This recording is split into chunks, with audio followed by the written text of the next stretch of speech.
Bonjour à toutes et à tous et merci de votre fidélité à l'hôtel du Panloup qui nous est cher, au programme POPSU, à la question de la santé et de l'intercommunalité et puis du rôle des métropoles. Donc on est très heureux de vous accueillir avec mes amis Fouadé Dazi, Sylvain Dournel et Franck Guéry pour ce colloque. Je vais très vite passer la parole au président de l'université qui a tenu à être présent parmi nous, Éric Blon, puis au vice-président de la métropole et premier maire adjoint d'Orléans, Florent Montillot, qui lui aussi a tenu à être présent, et nous ne sommes pas surpris vu son intérêt à la fois pour la question de la santé et pour l'enseignement supérieur et la recherche. Et puis ensuite, on passera avec grand plaisir la parole, parce qu'elle aussi a tenu à être présente ici à Orléans, à la responsable nationale du programme POPSU Métropole, la métropole et les autres, Marie-Christine Jaillet, qui fera non pas une conférence, comme c'est indiqué sur le programme, mais plutôt une introduction, elle y tient, voilà, et donc vous comprendrez, une introduction sur notre colloque, et puis peut-être, Marie-Christine, quelques mots sur les suites de POPSU, puisque POPSU va continuer, et j'en dis juste un mot. J'en parlais tout à l'heure avec Florent. C'est vrai que l'esprit de la métropole et les autres était tout à fait pertinent pour le territoire de l'Orléanais, puisque la métropole s'est ouverte, ce qui n'a peut-être pas été le cas auparavant, il y a quelques décennies, mais n'y revenons pas. La métropole travaille maintenant vraiment avec les autres territoires, avec le département du Loiret, mais même d'autres départements, Florent, dans plusieurs actions économiques ou d'ailleurs sur la santé. Et c'est peut-être l'état d'esprit et l'association qui pourrait participer demain au futur programme POPSU Métropole, qui portera, je le dis à Éric, et je suis sûr que ça va l'intéresser, sur les transitions.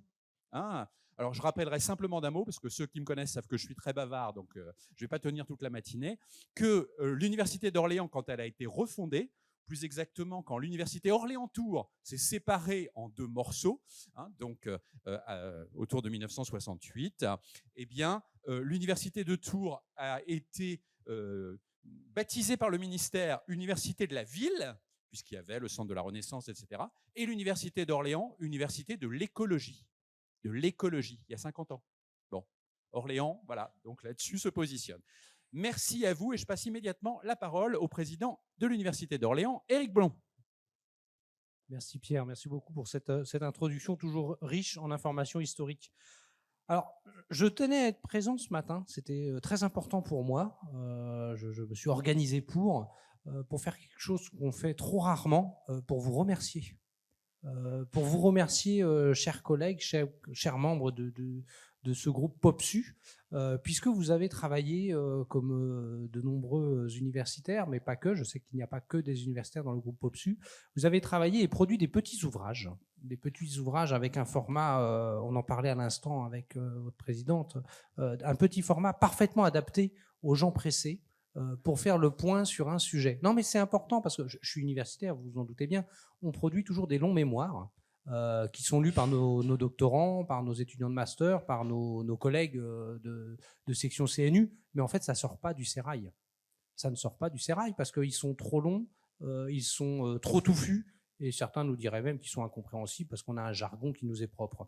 Alors que là, vous avez réussi un exploit, et je sais que ça n'a pas dû être simple, j'imagine qu'on a dû peut-être pas vous violenter, mais produire un document synthétique dans une langue très, très compréhensible qui permet aux gens pressés, on pourrait dire à certains décideurs, de prendre conscience d'un sujet, d'avoir quelques références si on veut aller plus loin. Et ça a porté. Ça a porté parce que certains ouvrages traînent maintenant dans les ministères.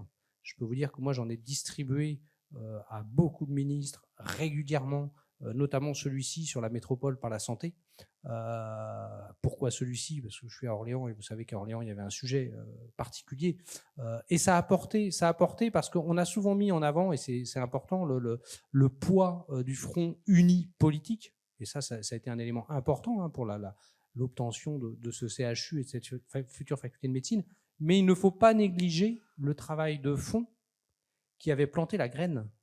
Et c'est celui-là. C'est votre travail. Parce que tous les conseillers dans les ministères qui ont lu ces ouvrages ont pris conscience du problème, ont pris conscience des données. Je peux même vous dire que notre ministre de l'Enseignement supérieur, la précédente Frédérique Vidal, m'a dit, alors qu'elle avait parcouru l'ouvrage rapidement, m'a dit « mais c'est pas possible, les données sont fausses ».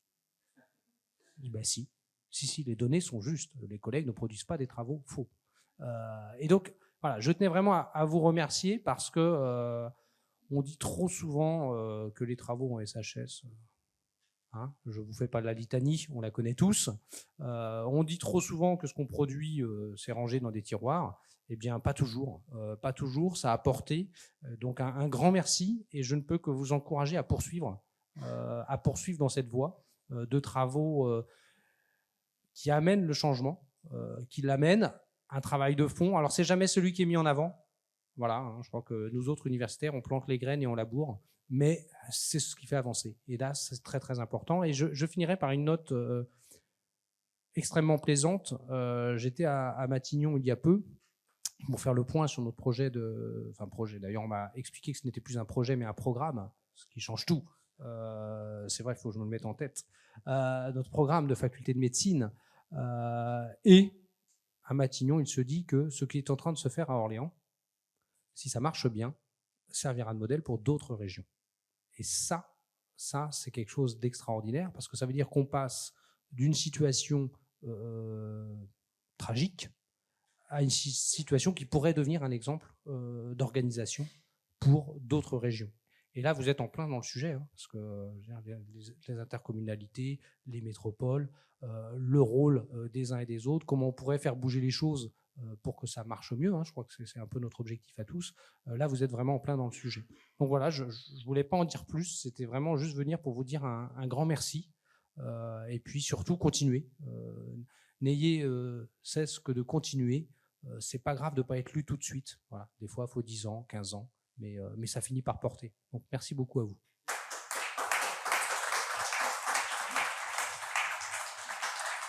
Et je cède la parole à quelqu'un qui a été très actif sur le dossier, qui continue à être très actif. Je pense qu'il mange médecine, il dort médecine, il parle santé, il vit métropole. Notre vice-président à la métropole. Merci Eric. Merci effectivement.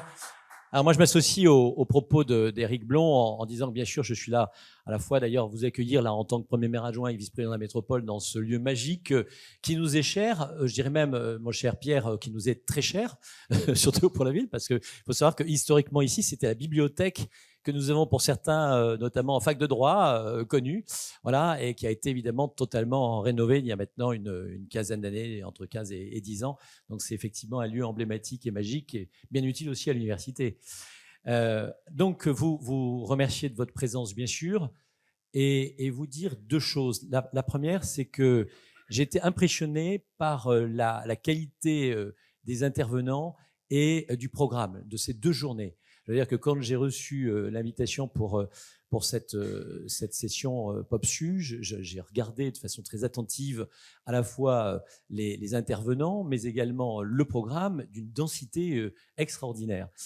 La deuxième chose, c'est que, évidemment, PopSU m'est cher aussi, et pour les mêmes raisons que ce que vient d'évoquer Eric, parce que c'est ma Bible, c'est le premier document de PopSU livré il y a maintenant 2 ans, à peu près. C'était en 2020, je crois que c'était au dernier trimestre 2020.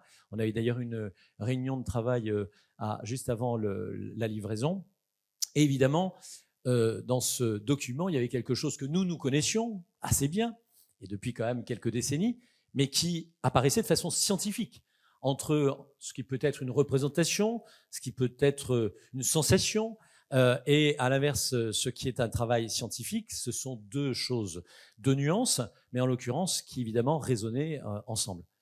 C'est-à-dire le fait que les formations en médecine ont une corrélation directe avec la densité médicale, la présence médicale. Ce qui fait d'ailleurs la différence dans notre chère région Centre-Val de Loire, qui est évidemment très abîmée dans le domaine de la santé, parce qu'on est quand même encore la dernière région, on est maintenant rattrapé par la région Île-de-France, malgré tout. Alors c'est vrai que l'Île-de-France, c'est la banlieue d'Orléans, mais tout de même, c'est inquiétant de savoir que même l'une des plus grosses régions d'Europe, si ce n'est la plus grosse, se trouve quand même dans une situation telle que celle-ci. Et effectivement, quand on connaît aujourd'hui la carte de santé en France, on sait qu'on a un peu plus de 110 médecins généralistes pour 100 000 habitants. Sur Tours, on est plutôt à 140, 150, donc au-dessus de la moyenne nationale. Sur Orléans, on est plutôt à 60. très au-dessous, pratiquement la moitié de la moyenne nationale. C'est vous dire le fossé abyssal qui peut exister et qui a été évidemment révélé encore plus scientifiquement par ce document POPSU. Alors, métropole et santé. Je voudrais juste dire un petit mot quand même sur ce que nous ressentons et nous vivons. Métropole et santé, d'abord, c'est des affrontements métropolitains. C'est-à-dire que c'est d'abord historiquement cette querelle, entre guillemets, Tours-Orléans. C'est ces deux métropoles qui n'ont pas fusionné, qui n'ont pas travaillé ensemble, mais qui se sont plutôt opposées. Tout cela entretenu notamment par le côté de la faculté de médecine qui considérait qu'elle devait être la seule et unique pour des raisons historiques. Je ne reviens pas dessus parce que les années 60, on peut tout expliquer, mais malgré tout, l'évolution du temps fait qu'il y a des choses explicables au départ qui deviennent inexplicables à l'arrivée. Et puis, on a eu effectivement un double soutien, à la fois de la métropole d'Orléans, la ville d'Orléans, et du Césaire, mon cher Pierre, contre, je le dis, la région Centre-Val de Loire, à cause de Tours, et contre la faculté de médecine de Tours. Je dis d'ailleurs plus la faculté de médecine de Tours que la métropole de Tours, parce que pour être très clair, on n'était pas aidé, j'ai bien placé pour le savoir, par la métropole, c'est-à-dire par les élus de la métropole de Tours. On va dire que la résonance était surtout, et la difficulté était surtout quand même avec la faculté de médecine de Tours. Donc ça, c'est pour dire que lorsqu'on parle du fait métropolitain, il y a d'abord une histoire, une historique. Voilà. Et aujourd'hui, là, en novembre 2022, on a un phénomène historique, on va dire révolutionnaire. Ça n'est pas une évolution, c'est une révolution. Tu l'as évoqué, Eric, il y a un instant, effectivement. Parce qu'on partait de zéro et aujourd'hui, on a plus, peut-être même que sur certains autres territoires. Alors ça, on le doit effectivement au travail que le Césaire a accompli, que la ville d'Orléans, le maire d'Orléans, président de la métropole, a également accompli. Tous les travaux que nous avons faits, je rappelle que jusqu'au mois de, parce que je suis également conseiller régional, jusqu'il y a un an, au mois de novembre 2021, tous mes amendements sur les questions de santé, sur le Loiret, sur Orléans, sur la médecine, sur la faculté de médecine, sur le CHU, etc., ont été rejetés par la région. Et donc, on a eu un double événement, une double conjonction de planètes. C'est d'abord ce fait qui a été extrêmement médiatisé, c'est-à-dire un accord de partenariat, et je dis bien de partenariat, ce qui n'est pas une faculté, entre la faculté de médecine de Zagreb et puis Orléans, et surtout, le courage d'un Premier ministre. J'insiste là-dessus parce que ce Premier ministre-là, Jean Castex en l'occurrence, il l'a fait contre l'avis de son administration, c'est-à-dire à la fois du ministère de la Santé et du ministère de l'Enseignement supérieur. On avait eu, tu parlais tout à l'heure, Eric, de Madame Vidal, la précédente ministre de l'Enseignement supérieur. On avait eu plusieurs réunions de travail sur cette question. Et sincèrement, c'était un dialogue de sourds. Et pourtant, il y avait plusieurs parlementaires. Il y avait Jean-Pierre Sueur, Stéphanie Rist, Hugues Saury, dont d'ailleurs l'un médecin, Stéphanie, l'autre pharmacien, Hugues Saury. Donc, il y avait Jean-Pierre Dor, lui-même médecin. Donc, plusieurs parlementaires dans ces discussions. Et nous n'avions pas avancé d'1 millimètre. Voilà. Et donc, tout cela s'est débloqué avec effectivement cette compréhension. Un Premier ministre qui a eu un courage, sachant que de toute façon, il ne serait plus Premier ministre, il s'est dit en responsabilité, je dirais même en humanité, compte tenu de la catastrophe sanitaire annoncée, je prends mes décisions et j'assume mes décisions. Et on peut dire que depuis, sincèrement, c'est à la vitesse du TGV, parce que la réalité, enfin on la vit, toi encore plus en tant que président d'université, mais moi, je suis ça au conseil d'administration et puis je suis ça à la métropole. Mais très concrètement, la vitesse, vous imaginez une décision prise fin février, actée ensuite début avril, pour une rentrée début septembre. Enfin, dans l'histoire d'abord de l'enseignement supérieur, je ne parle même pas de la médecine, de l'enseignement supérieur, en 4 mois ou en 5 mois, c'est juste improbable. Alors dans le domaine de la médecine, ça n'a jamais existé. Voilà, donc ça, je pense que quand même, on peut se le dire. Alors, je termine là-dessus, c'est la métropole ou c'est la commune maintenant? Parce que ça va être l'objet de vos discussions, de vos débats. Très concrètement, c'est l'un et l'autre. Alors, sur la métropole, en tout cas, ce que nous vivons à Orléans, on a effectivement plusieurs éléments. D'abord, ce fameux programme POPSU, le premier sur la santé, donc cofinancé évidemment par la métropole d'Orléans et par l'État, donc 50-50. Donc ça, c'est une première chose. Deuxièmement, le contrat local de santé que j'anime moi-même au niveau de la métropole, dans le cadre de mes fonctions. Là, on travaille d'abord sur les questions de prévention. Donc, on a eu encore une réunion très importante au cours de l'été sur le champ de la prévention pour effectivement animer en quelque sorte les différents acteurs qui sont concernés, que ce soit d'ailleurs dans le champ de la médecine ou dans le champ de l'éducation, de la formation, la parentalité, que sais-je encore. Donc là-dessus, il y a un gros travail qui est mené. La troisième chose, c'est l'attractivité et la communication. Ce que l'on fait lorsque, y compris, vous allez vous promener à Paris ou dans le métro et que vous voyez des affiches sur un médecin bienvenue sur le territoire d'Orléans ou autre, c'est effectivement la métropole qui prend en charge à la fois toutes les actions de communication, d'attractivité, y compris dans les salons. Ça, c'est un point important. Et puis, ce sont les actions de partenariat sur le plan intercommunal, en dehors de la métropole, entre la métropole et les autres territoires, donc les EPCI, qui se situent autour de la métropole, avec lesquels nous travaillons effectivement. Et ça nous a permis d'ailleurs de soutenir les opérations CPTS, les communautés professionnelles territoriales de santé. Alors il y a la CPTSO qui est là, orléano-orléanaise, mais il y a je pense à la CPTS Est, qui englobe une partie du territoire métropolitain, et EPCI Est de l'Est du Loiret. Donc là-dessus, on a effectivement une conjugaison.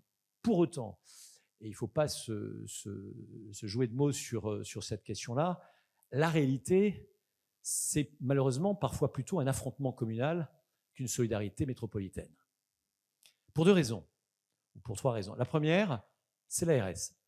Alors, je ne mets pas en cause l'ARS, pas de procès à l'ARS, etc. Bon, donc chacun peut avoir sa conception sur le sujet, mais la problématique, laquelle est-elle?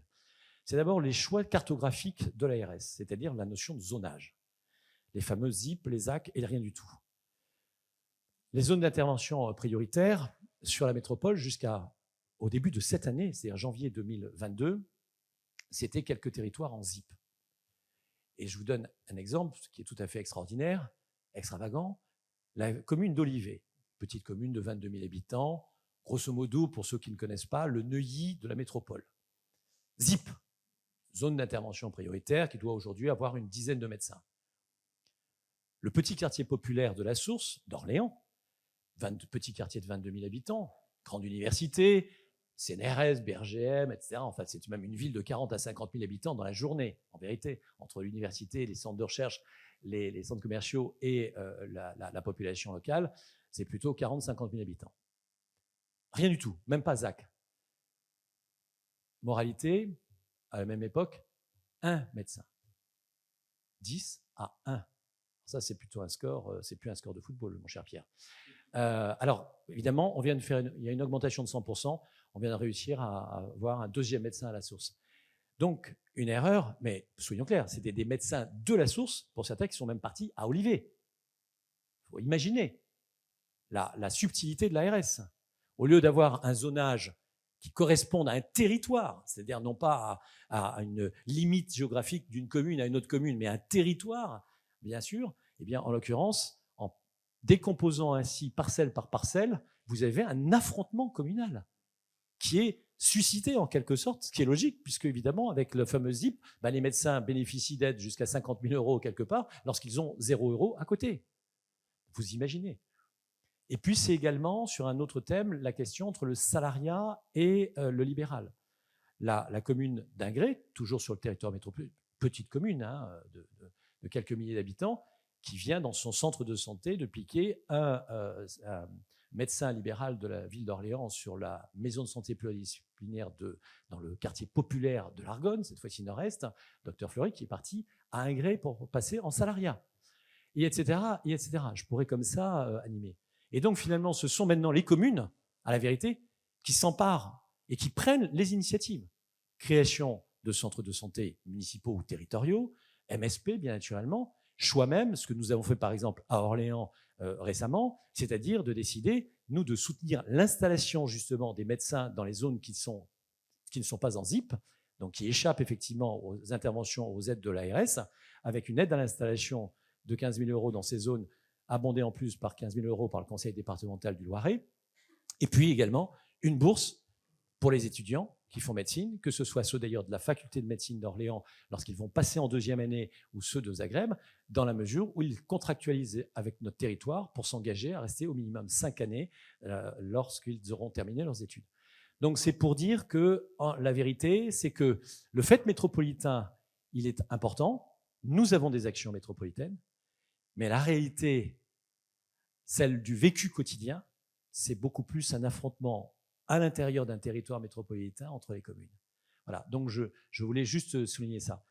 Mon désespoir, pour terminer, qui n'est pas celui sur la santé, parce qu'on a justement maintenant tout de même un territoire qui, évidemment, est riche de ces perspectives, c'est de vous dire que je ne pourrai pas, en revanche, vous accompagner tout au long de ces 2 journées, parce que, je vous le disais, je suis également conseiller régional, et manque de chance, alors je ne sais pas si... Pierre, je sais que ça n'est pas un fait exprès, mais il se trouve que nous rentrons en session aujourd'hui au conseil régional pour 2 jours, aujourd'hui mercredi et demain jeudi, et de surcroît à Châteauroux. Au départ, ça devait être à Orléans. Donc, au minimum, j'espère être là ce matin en début de matinée et ce soir pour vous accueillir dans le prestigieux musée des Beaux-Arts, puisqu'il y a effectivement ce rendez-vous. Donc, quelqu'un d'autre vous accueillera en milieu et place, mais je veux vraiment vous souhaiter des travaux riches, de production très, très riche et très vivante. Mais je voulais vous faire part d'un témoignage qui est celui du vécu d'un territoire métropolitain d'Orléans, avec à la fois ces perspectives qui sont très positives, et en même temps ces difficultés d'aujourd'hui sur lesquelles on mène un combat quotidien. Donc merci encore pour vos travaux et puis pour la qualité de ce programme. Merci Pierre aussi pour l'organisation, parce que c'est vraiment et Fouad pour cette organisation, parce que c'est un programme vraiment extrêmement riche. Voilà, merci à vous.